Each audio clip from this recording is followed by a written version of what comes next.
Hello,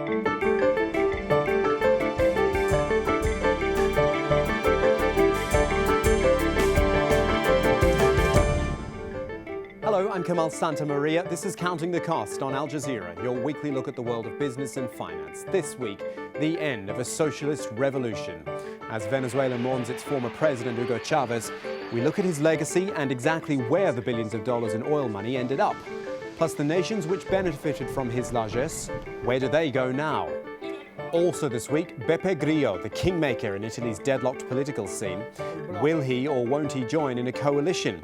And what does the Eurozone think about all of this? We will hear from the Finnish Prime Minister, plus more job losses in France as we talk to the chief executive of Renault-Nissan. Plus the guards changing in China, but these farmers are not sticking around. We'll tell you where they're going and why. So this week, there's really only one place to start. The death of Hugo Chavez, a man who courted all sorts of attention, but certainly fought the corner of the poor in lifting their standards of living, and did it mostly on the back of a global oil boom.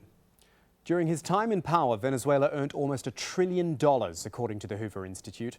And many countries in the region have depended on Chavez's generous economic aid, which was funded by Venezuela's oil reserves. So with Chavez gone, will this aid hold up? Let's begin with this from Teresa Bow. Nearly every country in Latin America benefited from Chavez's largesse, whether in the form of direct aid or preferential trade deals.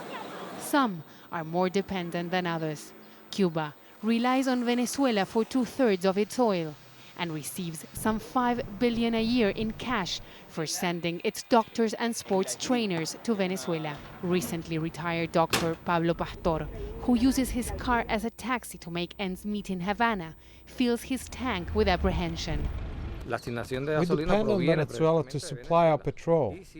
And if for any reason there is a problem with the country and we stop receiving our quota, I don't know what would happen to us. Chavez's death is causing uncertainty in governments across the region, whose annual budgets factor in aid from Venezuela. Hugo Chavez always insisted that his financial ties with Cuba and other allied nations made financial sense beyond revolutionary solidarity. But critics say that he was more interested in buying loyalty to counter US influence in the region. They also argue that this country has too many pressing needs of its own to give away so much. We are in no position to sacrifice $7 billion, which is more than all the help that the European Union and the United States combined give to Latin America. With Chavez gone, Venezuela's political future is up in the air, as are billions of dollars in aid that so many in this part of the world have come to depend on. And where did that money come from? Oil, of course. Anytime you discuss the Chavez legacy, the issue of oil comes up. So we did want to just give you a quick indication of exactly what the price of oil had done during the Chavez years. Not to say that this is because of Hugo Chavez, rather it shows just how much he benefited from oil. Watch this graph here. It starts on the day Hugo Chavez took office in February 1999. You see oil was about $30 a barrel. By the day he died, it was up at $111 a barrel, and that is after, you see the big spike there, of $140 a barrel during the 2008 financial crisis.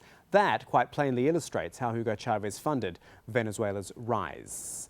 Now, we've got Diego Moyo Campos standing by for us in London to talk through the Chavez years and Venezuela's future. He's a Latin America analyst at IHS. And you know, when you look at that oil price, Diego, he really did well, didn't he, Hugo Chavez? In fact, you could say he was quite lucky to preside over Venezuela at a time when the oil price was so good. Yes, indeed. Oil revenues are key for Venezuelans' economy.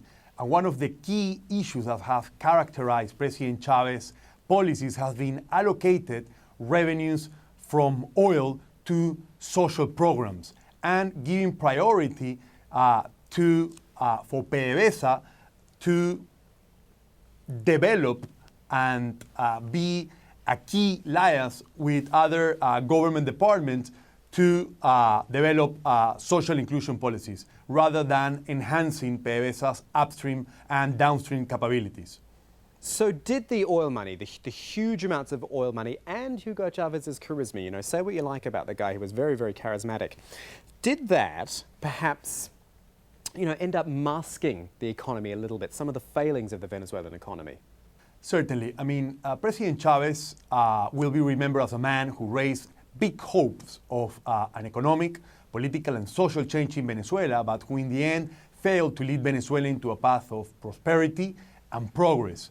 He will be remembered as a man who, despite his charisma, popularity, and indeed power, failed to tackle or strengthen Venezuelans' democratic institutions, tackle corruption, and increase citizen security. The other thing is, like, certainly President Chavez was an illusionist. He turned the presidential palace into a stage and diverted the attention from the real problems that Venezuelans are facing on a day-to-day, like food shortages, electricity shortages, etc., lack of adequate infrastructure, among others.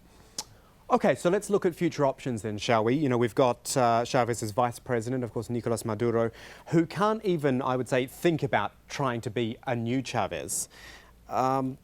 But would he dare, deviate too much from what Hugo Chavez, the path that he took? I think Maduro will try to give continuity to the Chavismo as a political movement. He does not have the charisma that President Chavez has, but he, coming from the union sector, he has some negotiation skills. We've seen Maduro, it's early to say if Maduro is going to be another Chavez, but we've seen that ever since he was appointed by Chavez as his successor, he's been developing a stronger nationalist leftist rhetoric, an anti-US rhetoric, very strong. And also, we've seen him sort of trying to emulate Chavez. And of course, we have to think about Enrique Capriles as well, the opposition leader who was defeated by Chavez in the last elections. But if I'm not wrong, he didn't lose by much. So, he could conceivably have a better chance in these elections because he's not going to be running against the charisma of Hugo Chavez. What does Capriles bring to Venezuela's economy? Absolutely. I mean, President Chavez out of the picture is a game changer for Venezuela and will indeed increase the prospects of the opposition, and in particular of opposition candidate Enrique Capriles Radonsky, who is yet to confirm that he is indeed going to run. Capriles represents an alternative opposition from the traditional Venezuelan political parties, a young, fresh option, and certainly a more business-friendly approach. But in any case, if Capriles, who we expect to challenge Maduro at the polls, manage to get re-elected, we expect change to be gradual in Venezuela. But certainly for the economy, it will send more positive signs to investors. Diego Moyo Ocampos from IHS in London talking Venezuela with us. Thank you for your time, Diego. Thank you. And still ahead this week on Counting the Cost, if China is the world's factory, then where is this man packing his bags for? We look at a new destination for Chinese workers a little bit later. Now, lots of European news for you this week, and we start with the political stalemate in Italy and the fears it may unravel the euro crisis again. A return to a technocrat government's even been mooted by the president, but Beppe Grillo, the leader of the Five-Star Movement, won't back such an administration. The comedian-turned-activist has also resisted calls to form a coalition government, which means Italy's got some problems. How would Grillo best solve them? Well, who better to ask than the man himself, who spoke to Hor Abdelhamid at his home in Genoa. He says he's been called every name under the sun, but despite it all, Beppe Grillo has become the kingmaker in Italian politics. He says the reason for his success is simple. We have gathered the most creative minds to help with the country's problems, bring them before Parliament and make new laws, to make laws for the citizens of our country. This is a French Revolution without the guillotine, without the blood. Part of your success is that you expressed very well the feeling that has been among many Italians for many years. Now, what do you plan to do next? We have new ideas on democracy and politics. It's the next generation. We're starting now, but in 20 or 30 years we'll get there. Changing energy policy, labour laws. It won't happen overnight, but we'll get there in 2 generations. Since the elections, Grillo has hinted that Italy could leave the euro, making many in the European Union fear a deepening of the economic crisis. We have to rethink Europe, look at it with new enthusiasm. You can't think that we'll make all these sacrifices now when Germany is making money out of the desperation of at least 10 other countries. You just can't. There's still no government in Italy. Many blame Grillo for the political paralysis of the country. He's adamant that he's not to blame. I don't have a relationship with them, and I don't even want a relationship with these people. These people are there for 20, 25 years? 25 years, and now they say the responsibility is mine. We haven't even stepped into Parliament. They are the ones who have fractured this country. They're looking for a scapegoat. The problem is Berlusconi and Bersani. If they leave, the game changes. Bersani is dead. But the EU's been pretty steadfast in its demands that nations persist with what you might call draconian austerity measures. Following this latest voter disapproval, things may be about to change. But then you've got small creditor nations like Finland demanding a greater say on how their money is being used. Stephen Cole sat down with Finland's Prime Minister Jyrki Katainen and asked him how closely he was watching the political situation in Italy. First of all, we all have to respect the people's opinion. They voted in the elections, and everybody has a right to say what do they believe in. But of course, me and as the others, we are worried about the consequences of the elections, because if people voted against austerity, what is the option? If Italian new government said that we will not continue to do structural changes, or we don't believe in austerity policy, what happens then? Who lent money to Italy after that? So I do hope that the newly elected government or new government would accept the economic fundaments and basic truths, like if your debt is too high, you have to bring it down. If your competitiveness is weak, then you have to do reforms. I wondered where you stood on austerity, because even the great socialist, Mr. Hollande, has had to rethink government spending cuts as the political and economic reality bites. Austerity is, you know, he doesn't like austerity, but he's suddenly realizing he has to introduce austerity. Exactly. This is exactly what's the purpose and the strength of euro area at the moment. We can, when we have common rules, and we were very active creating new rules, especially together with the Germans and Dutch, we were pressing very hard, healthy rule base to euro, and now we have got it.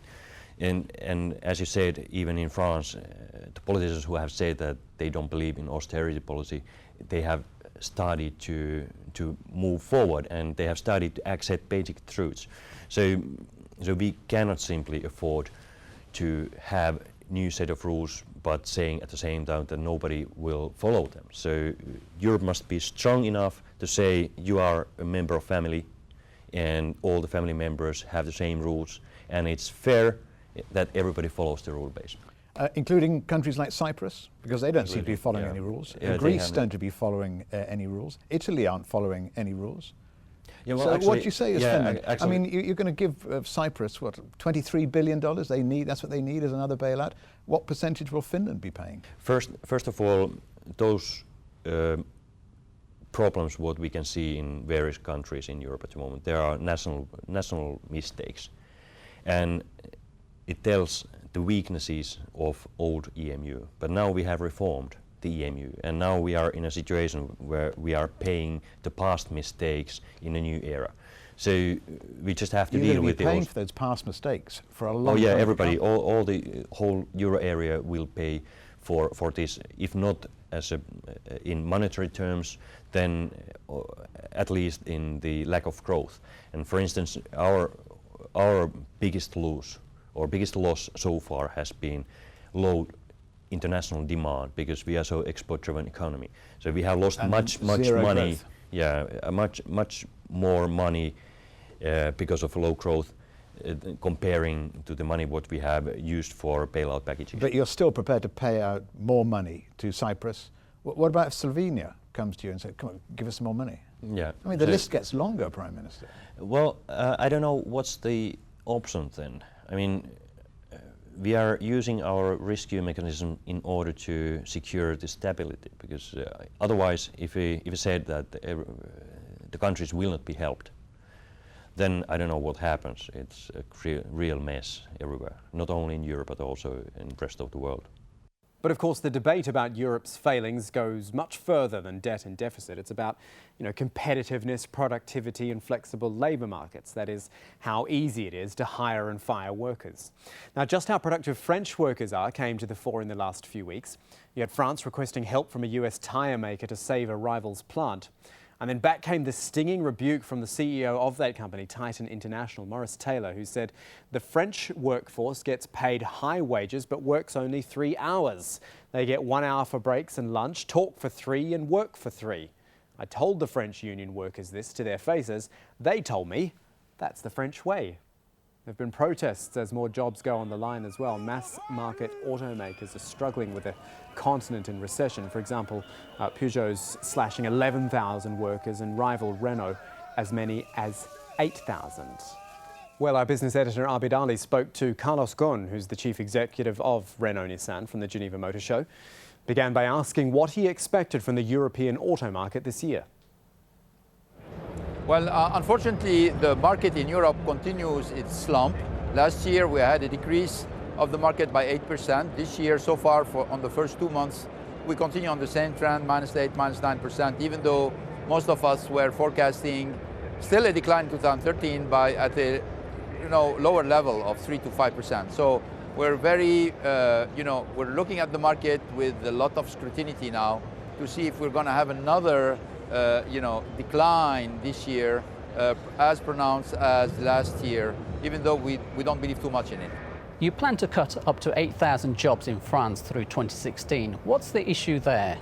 Well, in France we are dealing with two issues. First, the shrinking of the market, and second, the necessity to reinforce the competitiveness of the product made in France. So these two issues, the slump in the market is a short-term issue, and the competitiveness of France is a mid to long-term issue. So we're dealing with both of them. And I think that we are negotiating with the union an agreement, a competitiveness agreement, by which we are implementing a lot of measures inside the company in order to reestablish the competitiveness of Renault in France. This is not going to have an impact immediately on the year 2013, but certainly pave the way for a resurgence of the production in France for Renault in the 3 to 4 years to come. What's the problem with French competitiveness? Would you agree with Maurice Taylor, the CEO of US tyre maker Titan International, who questioned French productivity? Well, I think, the productivity of the workers is the responsibility of companies, and that's what we are dealing with within the agreement on competitiveness by asking for specific measures allowing us to be on par with many other developed countries. And frankly, the response coming from the unions and from our own employees so far has been positive, even though we did not sign the agreement yet. But I'm reasonably optimistic that we will be signing this agreement within the weeks to come. What's important to know is, France is our home base. It's very important for us, for France to be competitive, and that's why we are totally engaged into the discussion with the government from one side, with the unions from the other side, because there is so much at stake for Renault into reestablishing the competitiveness of the operations in France. Japanese manufacturers have found it tough to operate in China due to various territorial claims. What's Nissan's experience? Well, obviously Nissan has been hard hit by the problems existing between Japan and China. We have seen a total collapse of our sales the month it happened. The recovery is gradually taking place. I think within this year we should be back to normal being what was the situation before this crisis happened. So we lost a lot of time, as much as all the other Japanese car manufacturers, but hopefully, particularly if it's helped by a kind of reconciliation between the two countries, the Japanese car makers in China will be back. Let's talk about India, Russia and Indonesia. There's a lot going on here. You're introducing Datsun brand in Indonesia, a new car for India to complement the Duster SUV. The emerging markets really are your bright spots. We are. In fact, we are trying to compensate the slump taking place in Europe from one side, in Japan from the other side, by going and contributing to the growth where growth is taking place. And obviously you have the BRICS, which are the obvious frontier for all car manufacturers. But on top of the BRICS, you have the new wave of emerging markets. Indonesia, Thailand, North Africa being part of them. Now, it looks like Boeing's Dreamliner will be spending a lot more time on the ground. An interim report from the National Transportation Safety Board in the US is out, and it says further investigation is needed before the 787 can fly again. The short story is they still don't know what caused those battery fires on board the planes. More now from Alan Fisher. This is one of the incidents which forced the grounding of Boeing's New Hope for the future. A fire on board a Japan Airlines 787 Dreamliner at Boston Airport in January was just one of a series of problems to hit the fleet. That was enough for regulators to ground all 50 aircraft, operated by 8 airlines across the world. The source of the fire was traced to the lithium-ion battery system on the plane. Extensive tests have been carried out by investigators from the USA's National Transportation Safety Board. But in a 39-page interim report it just published, it's clear investigators are a long way from finding out what actually caused the problem. This has got to be done right. There are two issues. One is what caused the problem in the first place, and the second is how do you contain the problem if it occurs. Now, I think a lot of work has been done on the second, but as we're discussing, there's not a definitive answer on the first part yet, so we've got to find that out as well. And that's looks like it's going to take some time. The 787 was Boeing's big idea to revolutionize airliner manufacturing by replacing traditional materials with new advanced components. And a key part of that was a new all-electric system powered by the lithium-ion batteries, which would start the engines, de-ice the wings, and provide the cabin with air, pressure, and temperature. Boeing has suggested some potential fixes to get the 787 Dreamliner back in the air, but those have not yet been given approval by the US Federal Aviation Authority.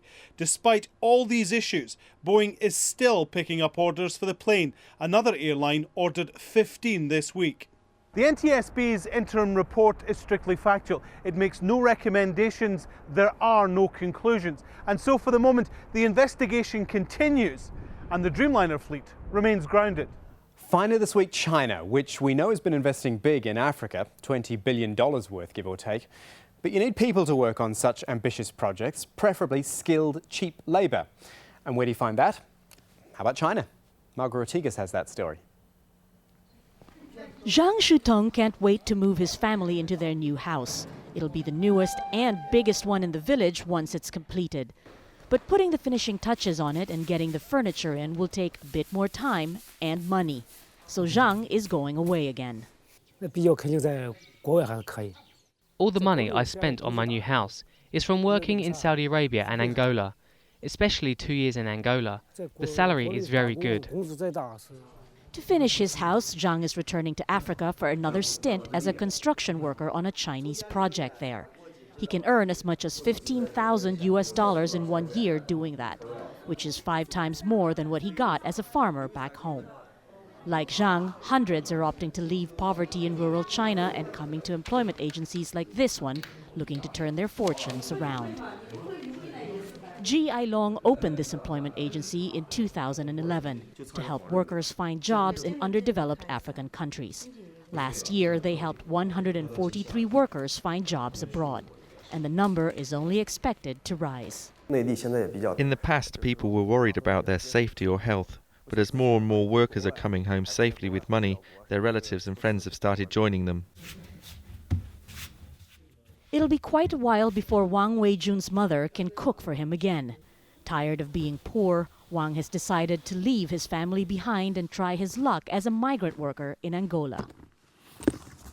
The only reason I'm going to Angola is to make our life a little bit better. Africa is an unknown place to me. I heard it's not easy to work there, but all I want is to make more money. That's all any of these workers can think of as they sign their job contracts while waiting to board their flight out of China. Africa is a long way away and they're not sure what awaits them. But working for Chinese employers will hopefully make things a little easier and offers them a chance to benefit directly from Chinese investments abroad. And that is our show for this week, but there's more for you online at aljazeera.com/business. You'll find the latest business headlines there. Also a link to the Counting the Cost page where this episode and all our previous ones are up there for you to watch whenever you'd like. Then when you want to get in touch, you can either tweet me at Kamal AJE, our business editor at Abed Oliver Ali, or drop us an email countingthecost@aljazeera.net. But that is it for this edition of Counting the Cost. I'm Kamal Santamaria from the whole team. Thanks for joining us. The news on Al Jazeera is next.